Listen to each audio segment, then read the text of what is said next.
Okay, good evening everyone. I'm Claire Ritchie, Development Officer for Woodcraft Folk. Thank you for joining our webinar on the role of the District Safeguarding Officer this evening. In a moment I'm going to hand over to Debs, our UK Lead Safeguarding Officer, for the presentation.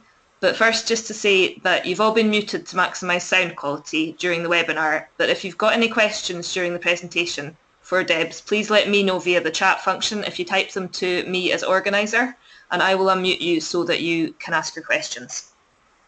I think that's everything, so I'm just going to hand over to Debs now to get started. Thanks, Debs. Thank you. Well, welcome everybody. As Claire said, my name is Debs McCann and I'm the Lead Safeguarding Officer for Woodcraft Folk. I work with the Deputy Safeguarding Officer and the Lead Safeguarding Trustee to respond to concerns, whether they're about children or whether about an adult suitability to work with children. This webinar is for local safeguarding officers and it is one of the series being funded by the National Voluntary Organisations of Scotland Fund. Last week there was a webinar for district treasurers, which you can be viewed again at the resources section of the Woodcraft Folk website. Over the next few weeks there will also be sessions for district contacts, membership secretaries and volunteer coordinators. If you're interested in attending any of these, please email Claire as you've done so to book this evening. During this evening session, I will seek to clarify the role of local safeguarding officers and how they fit within the wider structure of Woodcraft Folk and what policies and procedures that they need to be aware of to fulfil their role. I'll also go through the minimum safeguarding requirements of all of our groups and camps. An important role of the local safeguarding officer is simply to keep safeguarding and child protection on the local agenda, and as such there are a variety of training and discussion tools available for local groups to use. So I will run through these and tell you where you can find them and what they are for. And finally I'll highlight how local safeguarding officers should respond to concerns raised. At any point, as Claire said, if you wish to ask a question, please feel free to use the chat facility and I will do my best to answer. If you prefer to raise a question or an issue privately after the webinar, please email safeguarding@woodcraft.org.uk and I will happily talk through any local issues that you might have. So to begin, the role of the local safeguarding officer. Every district and camp is required to nominate an individual or a team to be a safeguarding officer. So the question is, what is that role? The primary purpose, as I've said, is to raise awareness of safeguarding and child protection issues. The actual safeguarding of children is a collective responsibility. Every adult involved in Woodcraft Folk has a legal duty to safeguard the children and people in our care. The local safeguarding officer should make sure all members remember this responsibility through regular discussion, local safeguarding plans and training. The local safeguarding officers need to make themselves known to volunteers and parents so individuals are clear to whom and how they should raise any concerns that they have, whether or not it's about first aid provision or an adult suitability to work with children.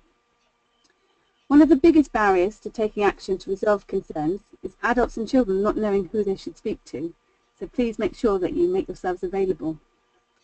At this point it's important to note that local safeguarding officers are not responsible for investigating concerns or complaints, but simply to receive them and refer them on. Local safeguarding officers do not need to do all the risk assessments for every activity.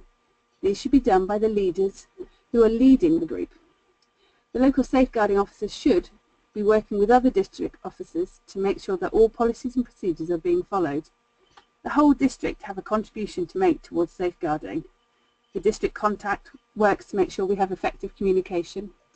The membership secretaries take responsibility for effective screening, and our group leaders take responsibility for effective planning.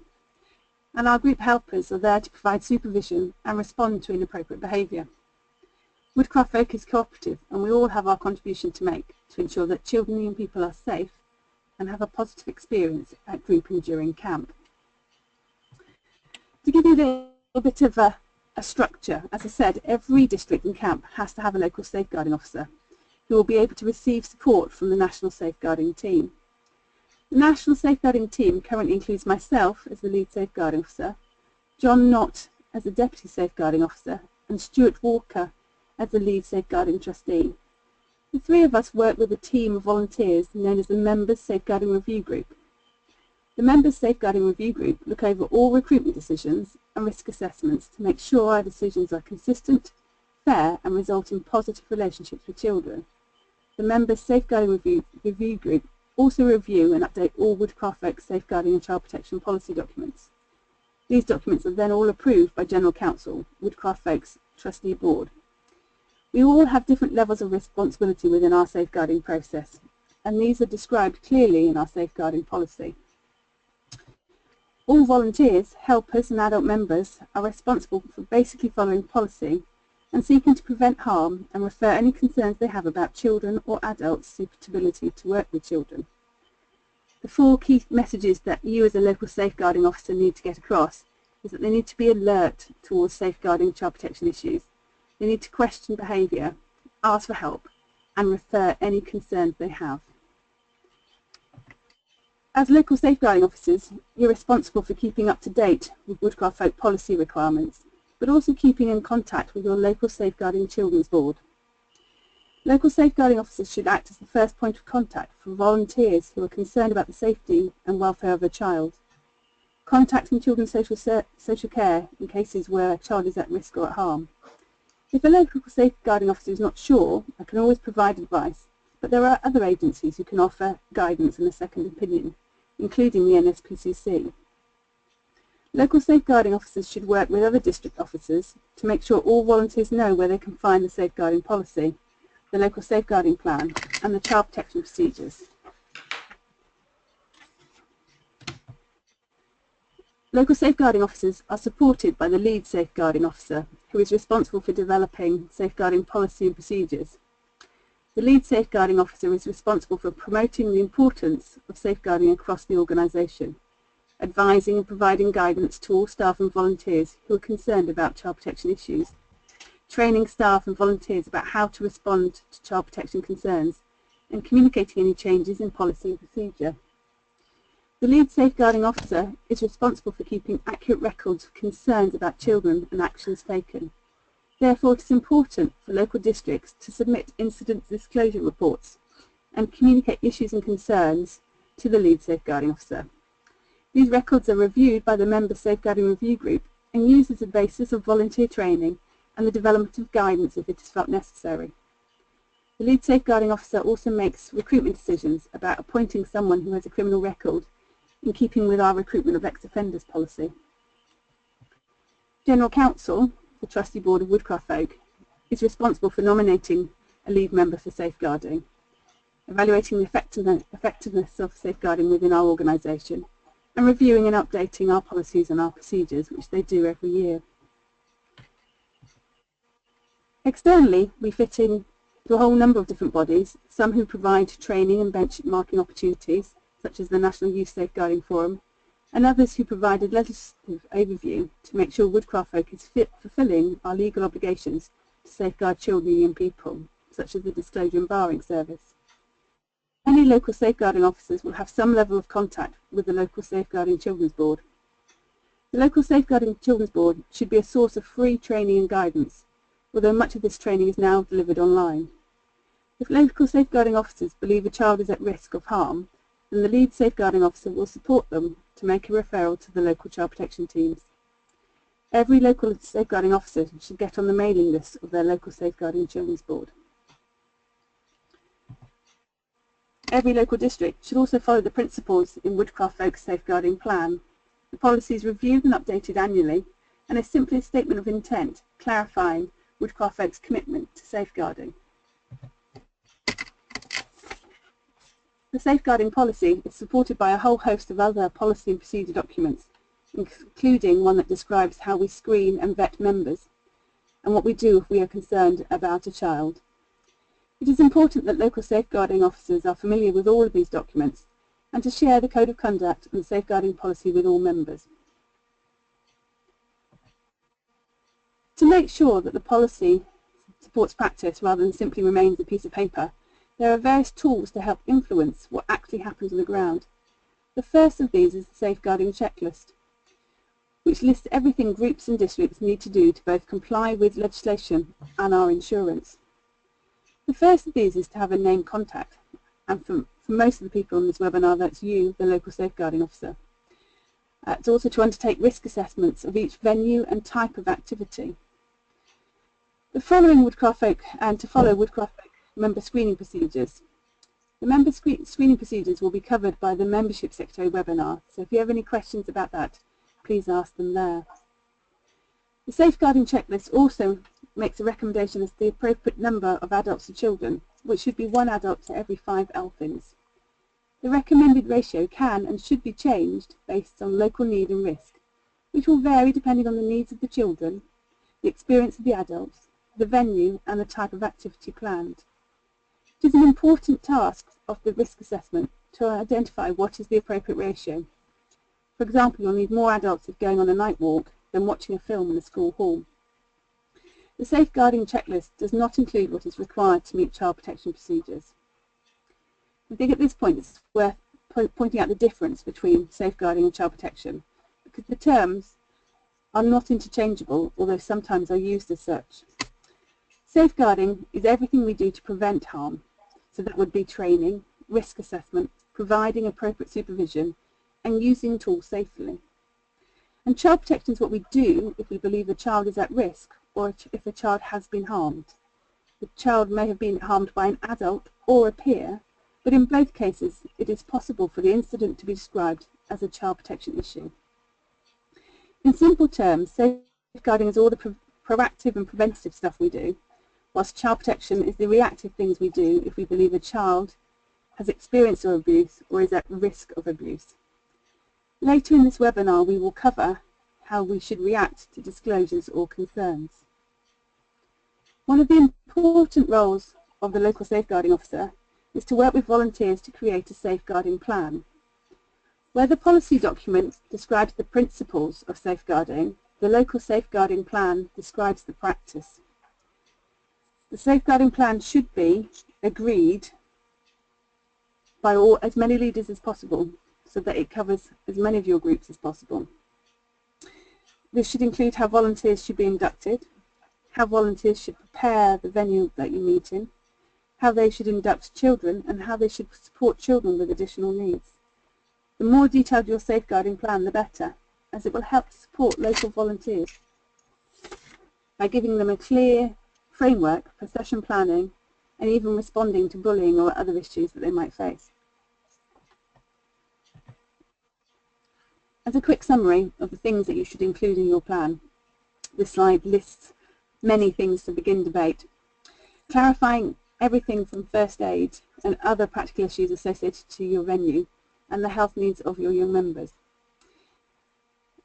For example, your plan should include how leaders manage children going to the toilet. Should they build a toilet break into their session, or accompany every child, or let them go when and they need to? And the answer to this will obviously depend on the age of the children, your venue layout, and whether or not you are the sole users of your venue. But if you have a discussion amongst your leaders and agree what's right for you, then there will be no room for confusion later. To help develop your local safeguarding plan, there is a series of real-life safeguarding and child protection scenarios which have been collected to generate discussion.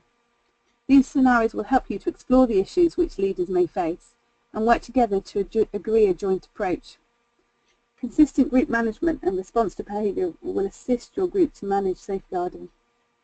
I would recommend that you download the scenarios and discuss 1 or 2 at each district meeting, updating your local safeguarding plan bit by bit, rather than trying to write it from scratch. There are examples on the website from some districts, but these will vary from your needs, as some of the suggestions are based on their individual circumstances and venue logistics. The other important role for local safeguarding officers is to encourage as many members as possible to undertake training. Discussing the scenarios is one way to raise awareness of safeguarding and contribute to the training needs of your volunteers. Our safeguarding policy and the safeguarding checklist require all members to complete some level of safeguarding training. The Woodcraft Folk website provides a range of options, including a number of webinars and 2 online modules looking at staying safe and recognising child protection issues. Free training will also be available from your local Safeguarding Children's Board. Woodcraft Folk also provides standard workshop plans which can be delivered by any member. These workshop plans share the key bits of information needed and support discussion by members about how they should respond. The message should be simple. Plan what you do. Communicate clearly with your members, the children and their parents. Be observant and always share your concerns. What all members should know is that they are not alone. Internally, my role as lead safeguarding officer is to support our members. There are also external agencies who can provide advice, support and guidance. I highly recommend the NSPCC helpline, which is available 24 hours a day to both children and adults working with children. The NSPCC counsellors will listen to your concerns and give advice. They will also submit referrals on your behalf if necessary. There are also a number of useful websites which have activities you can do with children and young people. One of the best ways to safeguard children is to educate them to assess risk and to be resilient. I know this all sounds quite heavy, but simply safeguarding is about planning, getting to know the children and volunteers you work with, communicating clearly and being observant, and most importantly sharing concerns. You don't need to have evidence before you share your concern. It's good enough just to feel that things are not right. As this slide tries to summarise, continue to support volunteers to run great sessions, invest some time in communication and planning, and make sure members are aware of the signs of abuse so they can recognise them. Ask for help, ask for a second opinion if needed, and share your concerns. If a parent, child or volunteer contacts you as the local safeguarding officer to share a concern they have about a child, you should record their concern and share the information with the lead safeguarding officer. It is important that you record as much information as possible and complete an incident disclosure form. On occasions this may be the start of a legal process, so please record when you were told, and wherever possible, the exact words used by the individual making the disclosure or sharing a concern. Now, I just noticed there was a question that came up in the chat facility, which I think was about training. Let me have a look. Who was that from? Sorry, Debs, I'm not getting them. I'm not getting them at all. The question's from Abby. Abby, I'm going to unmute you. You can talk, maybe. Maybe, Claire, could you unmute Abby? Sure. Hello. Abby, you'd like to ask Hi, a question? yeah. Yeah, I was just wondering if anyone's actually managed to find training from their local safeguarding board, because I'm on the mailing list and they're all very high level social worker orientated training. I haven't actually found anything appropriate. So I was just wondering if anyone else had. There are some groups who are accessing training. All local safeguarding children's board should provide what's called level 1 training, which is an introduction to safeguarding and to child protection, which is often delivered as a half-day course. Like many things, they're experiencing cuts in their training budget, so the majority of them now deliver those low-level courses online through a mixture of films and quizzes. So I don't know if you've tried looking at their online modules, Abby. Yeah, I have. I can't find anything useful. So. Okay. There are some LSCBs in the country who have better quality courses than others, and I can recommend them to you. So I will send you some links to ones outside your area that you can log in online and do. That'd be great, yeah.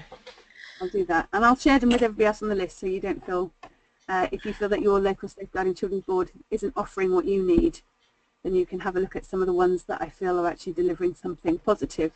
Because Abby's right, the range of courses that they deliver vary from everything to what is safeguarding, I've never heard of it before, to actually how do I deal with very severe cases where children are very much in need, or dealing with very specific children, like recently arrived children or children with learning disabilities, or families where parents are sort of alcohol, drug misusers.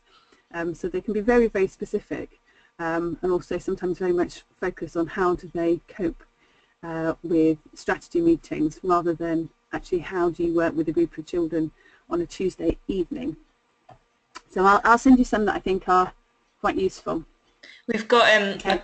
We've got a comment from Owen here, one of our participants, and he's saying that he has done level 1 and he was the only non-professional there, but it was really good and that it was appropriate to our role and our level.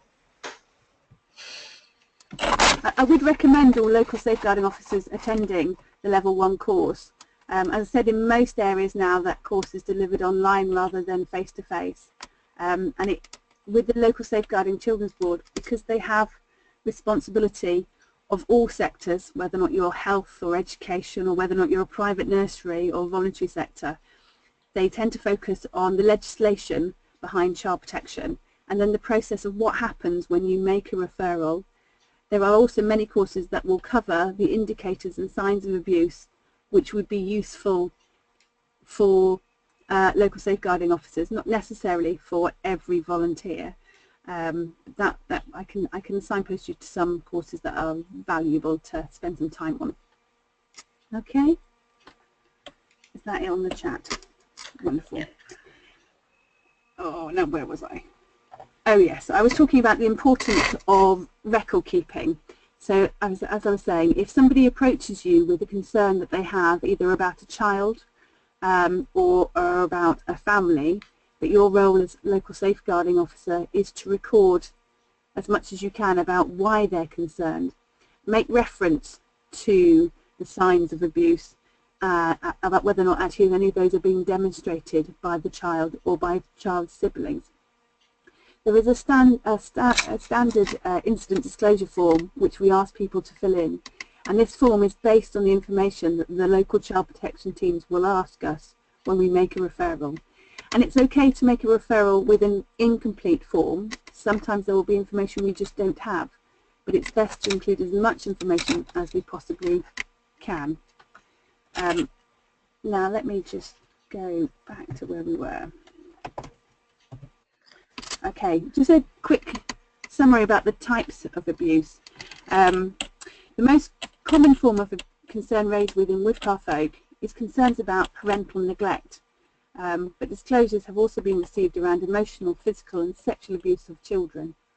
Remember, this abuse can also be from a peer and is not always adult to child. What we find sometimes in Woodcraft folk is that we will meet children who are experiencing severe bullying, which would be classified as emotional abuse, even if that is coming from another child. This does, and in terms of the neglect that the volunteers are recording, can sometimes be children who are not being fed well enough or not being equipped. This doesn't mean that every time a child forgets to bring their coat, we refer the child to social services and report the parent for neglect. But it does mean that our volunteers need to be mindful of repeated patterns of injury or changes in children's behaviour. Now on the website you will find a document called What is Abuse, which will give you a list of the types of abuse, but also a list of potential indicators that a child may demonstrate, that you may witness in your role as leader, that may cause you concern. It is worth saying that just because a child demonstrates one of the indicators once, it does not mean that they are a victim of abuse. But if a child demonstrates a number of indicators and regularly demonstrates a number of indicators, it is reason to flag up and to do potentially more monitoring or to ask some questions of that child or their family. Now, Woodcraft Folk is a very family-focused organisation, and you may not feel able to do that within your group, but your role as the local safeguarding officer is to flag that up so we can make sure that we're getting support for the children and families that we work with. The first thing that we will do when a concern is raised is try to assess the risk and the need of that child. So whether or not you raise that concern with myself or with a local child protection team, they will be trying to look at the need of the individual child. But if you feel the child is in immediate risk of harm, then you were to contact the police and ask to speak to the child protection officer. In all other cases, we will do a risk assessment within 24 hours to try and decide what is the best course of action and whether or not the child needs support from a child protection team. When assessing the needs and risks of children, we use a 1 to 4 scale as displayed on the screen. Number 1 is the typical needs and risks that children face. Children are deemed more vulnerable than a typical adult, and need to be cared for and supported whilst they develop and learn along their journey to adulthood. So for example, if a child has scraped their knee, this would be a typical need for a child, and they may require first aid, but this is not a child protection issue and does not require a child protection referral. Number two is that child is at a level of increased vulnerability. Now, all children with disabilities automatically start at level 2, as they are more likely to be victims of abuse and need greater levels of support and protection than typical children. Using the same example as earlier, if a child hurt themselves and needed medical attention for a broken leg, they would temporarily be more vulnerable and need more support to get around and possibly to complete daily tasks of dressing and going to the toilet. Even if the child is more vulnerable, they would not need a child protection referral, as a broken limb is commonplace amongst many children. However, repeated broken bones may be an indication of other abuse, so it would be right to question how the incident happened and whether or not they were being appropriately supervised. Children whose injury was caused by someone else could be classified at risk, or potentially even at harm and in need of protection. The difference would be if there had been a repeating pattern of behaviour. Other examples to give you some level of context would be about children drinking alcohol. Drinking alcohol under the age of 18 is commonplace in many communities, and if a 16-year-old gets drunk, they are at an increased level of vulnerability. If a 13-year-old gets drunk, they are deemed to be at risk because it is less commonplace at that age and would indicate parental neglect or inappropriate parental supervision. Debs, sorry to interrupt you, but there is quite a lot of clicking and some people are commenting on it through the chat function. I don't know if it's coming from your computer or not, but I don't know if we can do anything about it, but it sounds like someone's typing. I can't hear it, I have to say. Is there anybody else who currently is not muted? No. So it's very strange. So it would have to be from my computer or your computer, and it's not, so I don't know. Sorry, I don't think there's probably very much we can do about it at the moment. Hopefully it will stop. Sorry to interrupt, Debs. Fingers crossed. So where was I? I was talking about drinking alcohol. So what I was saying, there is a common framework which is used by local authorities to try and be consistent in the way that they decide what the need of the children is. And one of the examples in the framework is about children drinking alcohol. And I was saying earlier that in many communities, children drinking alcohol under the age of 18 is commonplace. And in the framework, if you're 16 and you get drunk, you're deemed to be at increased levels of vulnerability, which I think is something that if any of us who have been drunk can appreciate that. If a 13-year-old gets drunk, they are deemed to be at risk, and it is less commonplace for children of that age to get drunk, and is seen as an indicator of parental neglect and inappropriate parental supervision. If an 11-year-old gets drunk, they are deemed to be in need of protection. While some of this does seem a bit arbitrary and may be out of touch with some people's lives, this common framework exists to try and direct the resources of local child protection teams to the children who are most at risk and who need the support at greatest level of urgency. I hope that sort of makes sense for risk assessment.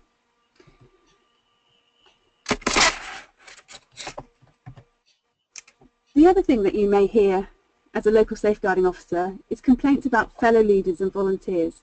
Now, these are always very difficult to deal with, particularly when you work alongside volunteers. These might be your friends or the parents of your children's friends. Debs, can we pause for a moment, because there's a question that goes back to the previous section really, that's saying, are we saying that any child getting drunk or using alcohol or drugs is a safeguarding issue? Potentially, yes. In terms of the common framework that is used, if they are under 16, then it would be a safeguarding issue. There is a need for education and support for that child. I don't know if the person who asked the question I'll just unmute Ben and see if there's anything he wants to add to the question. Oh, I can't seem to unmute him at the moment, so I think we will have to leave. Ben, can you unmute yourself if you want to say anything more on that? That's it. Yeah, Um, okay, yeah, so I didn't realise that was me. Now, I just wanted to work out legally where we stand. If anyone, I mean, between the ages of 16 and 18, should we be reporting it as well then? Or is that down to the individual? the framework talks about children under the age of from 16. So between 16 and 18, I think there would be, it is in many communities a commonplace activity and wouldn't necessarily be just because somebody's gone out drinking would be a safeguarding issue. If there is excessive drinking and it's very regular and repeated, Yeah. then it may become a safeguarding issue. So would that be the sort of thing that we pass to you just for your judgment on it, to think, or is that something, something we'd have to make that decision ourselves and take it, to our local safeguarding officer within the borough?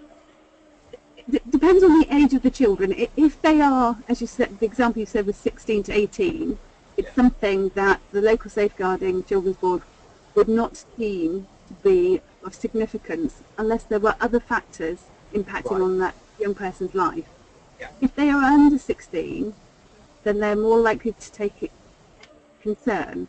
Yeah. The local child protection teams obviously are focusing on those who are at greatest risk. And social drinking and alcohol use in our society is actually very, very high. And children and young people getting drunk does make them vulnerable, but doesn't necessarily make them at risk or in need of protection. Yeah, that makes sense.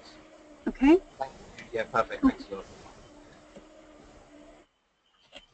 I think, sort of building on that, if there is somebody in your group who is regularly getting drunk, you might want to talk to them about how they take care of themselves and what support structures that they have amongst their peer group to make sure that they get home safe.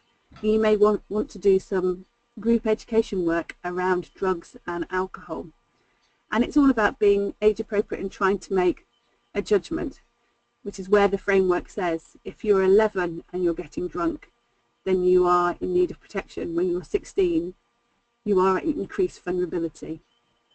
Hopefully that makes sense to you all. Okay, I'd like to talk to you a little bit about concerns over adults.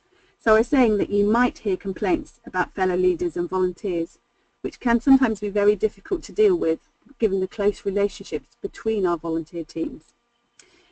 Now, some of these complaints may be simple misunderstandings or about different expectations and can be easily sorted out with a quick conversation between concerned parents or concerned leaders. And in other circumstances, they may be a little bit more complex and question the suitability of an adult to work with children. When there is a question mark over somebody's suitability, please share these concerns with me as the lead safeguarding officer, and we will do a risk assessment, because I may have information that you don't about that individual, maybe about criminal history or previous complaints. Because currently, the criminal history of our members is shared with local membership secretaries only and not with local safeguarding officers, unless we feel that there is a safeguarding risk. And 9 times out of 10, if we feel there is a safeguarding risk based on somebody's criminal history, then we will not give them the right to work with children in our organisation. So what do we do when we have a question raised about somebody's suitability? Well, in Woodcraft Folk we have very clear procedures, and we also follow the Department for Education's Working Together guidelines, and the Working Together guidelines are followed by all sectors, whether or not it's the police or health or education or the private sector, and they require the individual to be suspended and an internal investigation carried out if there is a thought that the child has harmed, if an adult has harmed a child or acted in an inappropriate way towards a child. There are occasions when maybe an adult will be barred from working with children, but this is incredibly rare. In Woodcraft Folk, when we suspend an adult and carry out an internal investigation, this investigation is done by a panel of members, and they're judged by their peers about whether or not they have taken sound judgment in the way that they've engaged with children and young people in our organisation. The panel may recommend that the individual has their right to work with children removed and they are no longer accepted as a leader within Woodcraft Folk. The panel also may decide that there is no evidence to question somebody's suitability and they can be reinstated. And sometimes the panel will say that they need to be reinstated but supervised or have additional training to make sure that they understand their roles and responsibilities as a leader. In all cases which question the suitability of adults, as I said, we follow the Department of Education's Working Together guidelines, and this makes sure that we follow our legal obligations as well as that we are fair and consistent to our individual volunteers and members. And what that involves is that will mean that we will contact what's known as the local area designated officer, which are employees of the local authority who are tasked with collecting concerns about adults from all settings. And therefore Woodcraft Folk has often contacted the local authority designated officer and found complaints about adults from other settings, whether or not that's the Football Association or the Scouts or from their workplace, to give us a fuller picture about whether or not the adult presents a risk to children and young people. And in very few cases, we sometimes find information that means that we change our risk assessment and we remove somebody's right to work with children. But in most cases, there isn't information held about our leaders elsewhere.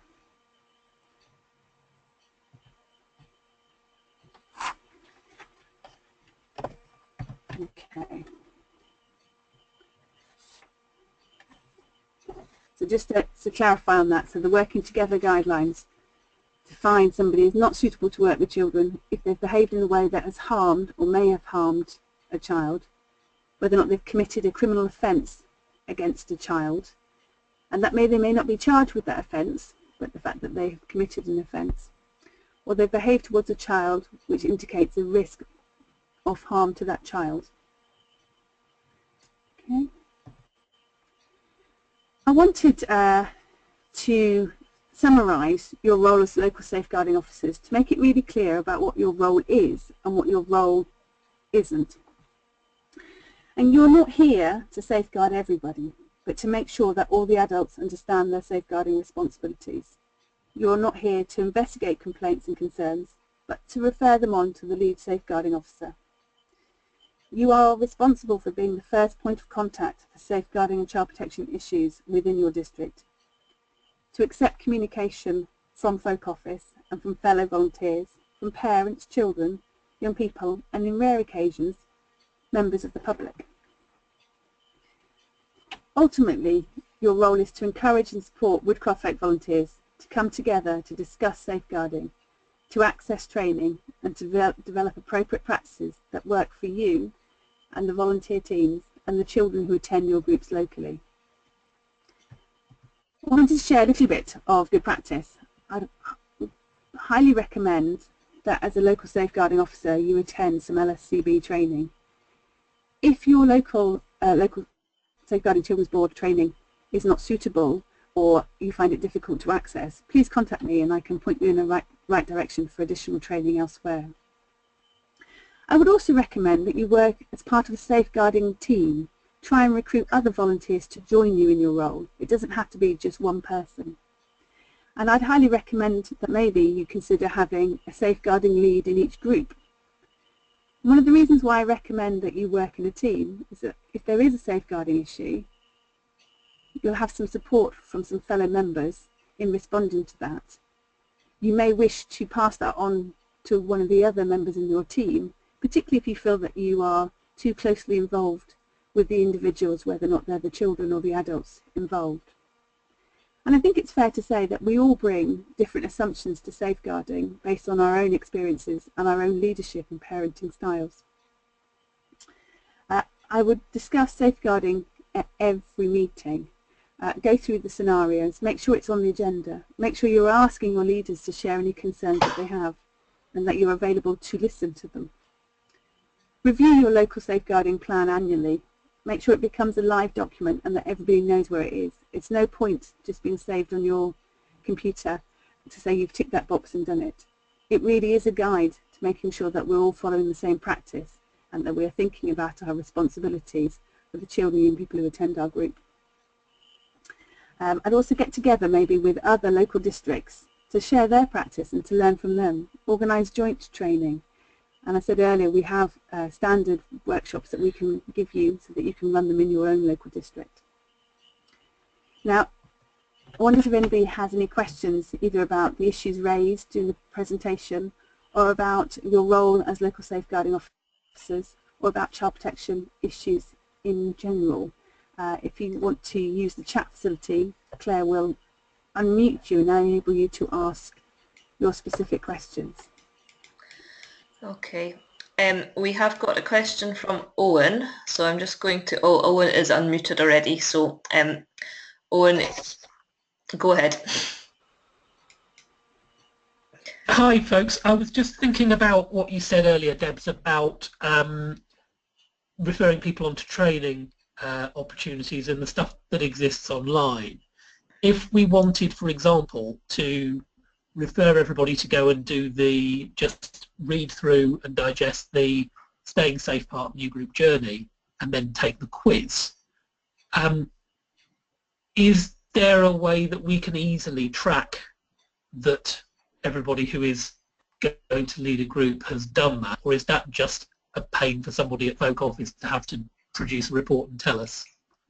I don't know who can access that report, is the honest answer. I know that I can go on and have a look who has done it, which districts have participated, and how much they scored in the report, in the quiz.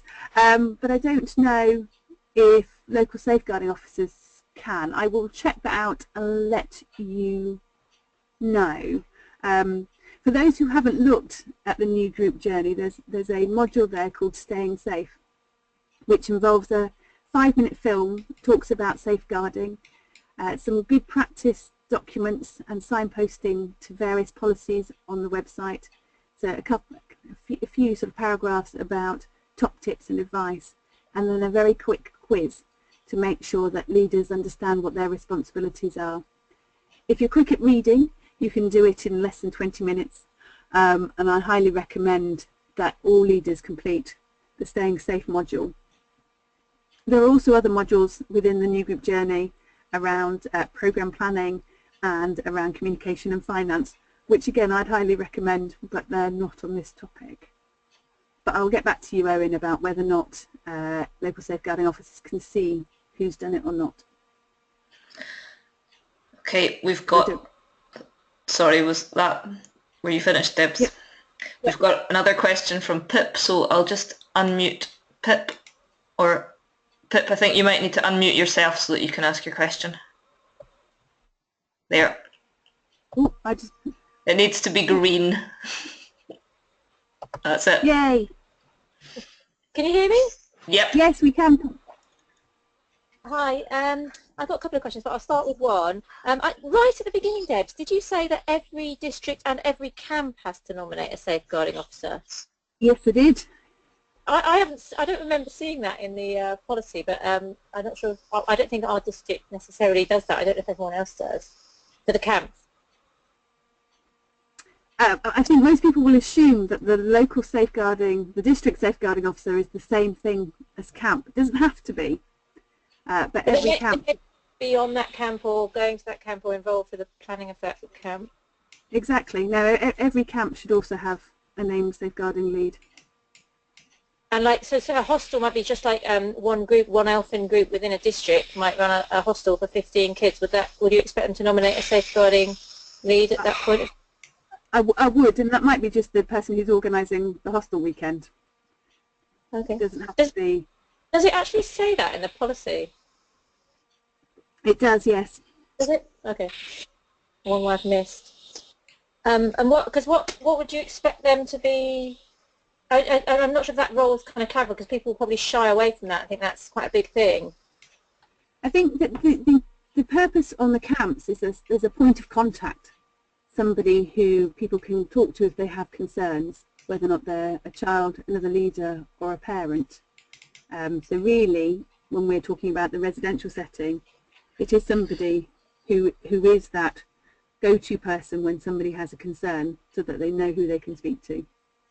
Okay. I do have another question, but I'm happy to let someone else go next. Go for it while you're unmuted. Go for it, Pip. In the other thing that our district came up against was this. Is trying to sort of know who has got their membership and who has got their up-to-date DBS and who hasn't.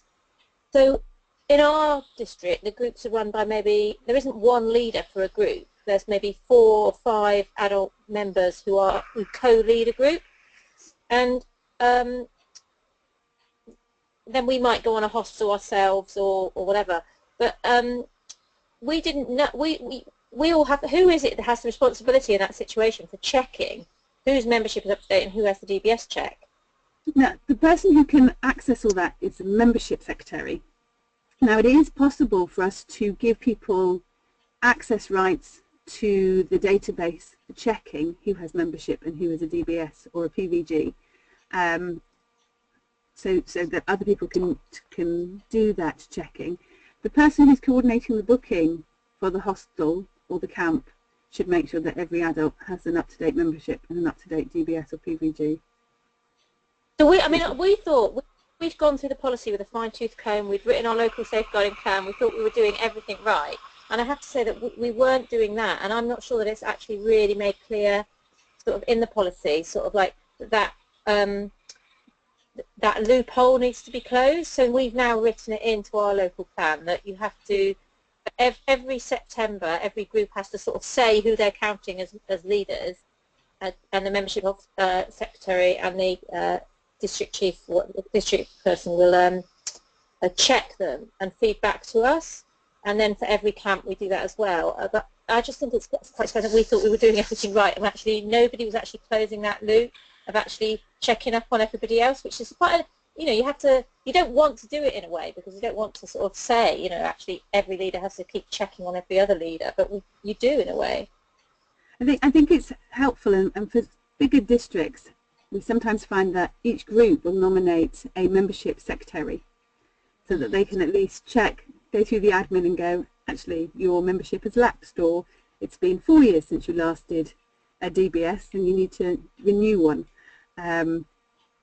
So that might be helpful if you have more membership secretaries doing that checking. But you're right, it's a task that nobody really wants to take on, the chasing of everybody to make sure that their membership and their paperwork is up to date. But it is important to do so, because the membership triggers our insurance, and the DBS obviously keeps us up to date of any changes to their criminal records. Okay, thank you. Pleasure. Okay. Are there any more, Claire? We've got a question from Amanda, and Amanda, you need to unmute yourself to ask your question, if that's okay. Hi. Yay. Can you hear me? We can hear you now, Amanda. Great.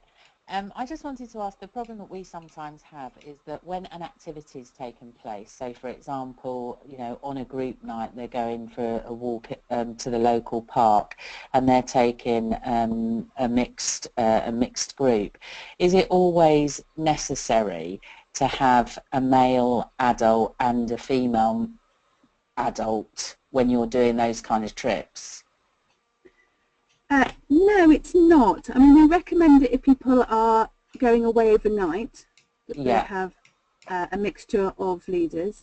But if you're just going to the park, no, it's not. I mean, obviously, we're a co-educational organisation, and it's great to have mixed genders children and mixed gender adult leaders. Yeah. But sometimes you have to be pragmatic. And if only your female leaders are available that week, then that's who you've got. Okay, that's great. I've always insisted that that was the case, and always found people in the end, but it's good to know that I can be a bit more flexible with people.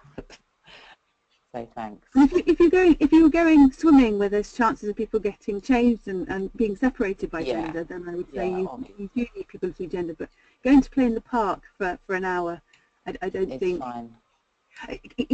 Whenever you're thinking of something, you need to go back and think, what is the risk to the children, and how can that be helped by having people of more than one gender? Yeah. Okay, and obviously that's not to do with ratios. No. We make sure that the ratios are fine. It's just their gender. Okay, thanks very much. Pleasure. Okay, it looks like that is all the questions for now, unless you can see any that I can't, Debs. I can't see any here. As I said at the very beginning of the webinar, there may be questions that you have that you don't want to say in a public forum. You can always give me a ring, or if you email safeguarding@woodcraft.org.uk, that comes through to the safeguarding team, so myself, the Deputy Safeguarding Officer and the lead safeguarding trustee, and we will get back to you to have a conversation over the telephone or meet up face to face to talk through your issues. Please, whatever you do, don't sit there alone worrying and being concerned. Do talk out and seek help, whether or not that's from another leader, another safeguarding officer, or from myself, and that we're here to make sure that we're doing the best that we can for the children who come along to our groups. So if you ever have any questions, drop us an email. We're here for you. Thank you. Okay. Thanks very much, Debs, for delivering the webinar tonight, and thanks to everyone who's participated. And I think we're going to close off now for this evening. So thanks, everyone. Night.